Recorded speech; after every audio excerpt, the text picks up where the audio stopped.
দেশের অর্থনীতি যখন স্থিতিশীলতার পথে অগ্রসর হচ্ছিল, তখনই যুক্তরাষ্ট্রের ট্রাম্প প্রশাসনের শুল্ক বৃদ্ধি হয়ে উঠেছে বড় চ্যালেঞ্জ। সম্প্রতি বিশ্বের প্রায় 60টি দেশের ওপর উচ্চ হারে আমদানি শুল্ক আরোপ করেছে যুক্তরাষ্ট্র। বাংলাদেশও এই তালিকায় রয়েছে।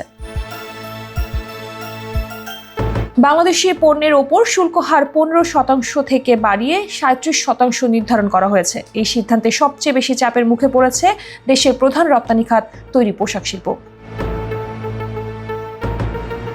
বাংলাদেশের রপ্তানি খাতের অন্যতম সুবিধা হলো মধ্য ও নিম্নমূল্যের পোশাক রপ্তানিতে বিশেষায়িত হওয়া। তবে শুল্ক বৃদ্ধির কারণে মার্কিন বাজারে এই পণ্যের দাম বাড়বে, যার ফলে চাহিদা হ্রাস পাওয়ার আশঙ্কা রয়েছে। বিশেষজ্ঞদের আশঙ্কা, যুক্তরাষ্ট্রের নতুন শুল্ক নীতির কারণে চীনা পোশাক কলকারখানাগুলো বাংলাদেশে স্থানান্তরের সম্ভাবনাও বাধাগ্রস্ত হতে পারে, কারণ বাংলাদেশ থেকে মার্কিন বাজারে রপ্তানির খরচ এখন চীনের তুলনায় বেশি হবে।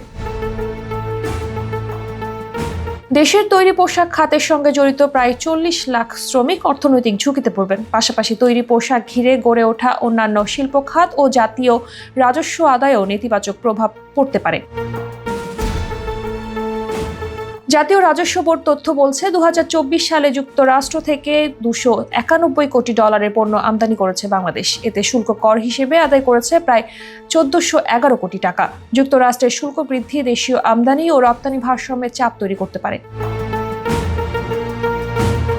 বিশ্লেষক ও উদ্যোক্তারা মনে করছেন, কূটনৈতিক আলোচনার মাধ্যমে যুক্তরাষ্ট্রের সঙ্গে কার্যকর সমঝোতায় পৌঁছাতে হবে। প্রয়োজনে বাংলাদেশের উচিত যুক্তরাষ্ট্রের কিছু পণ্যের ওপর আমদানি শুল্ক হ্রাস করে আলোচনার জন্য ইতিবাচক বার্তা দেওয়া। সিপিডির সম্মানীয় ফেলো মোস্তাফিজুর রহমান বলেন, কৃত্রিমভাবে আমদানি বাড়াতে শুল্ক কমানো টেকসই নয়, বরং মার্কিন বিনিয়োগগুলোকে উৎসাহিত করা দীর্ঘমেয়াদে ভালো ফল দিতে পারে।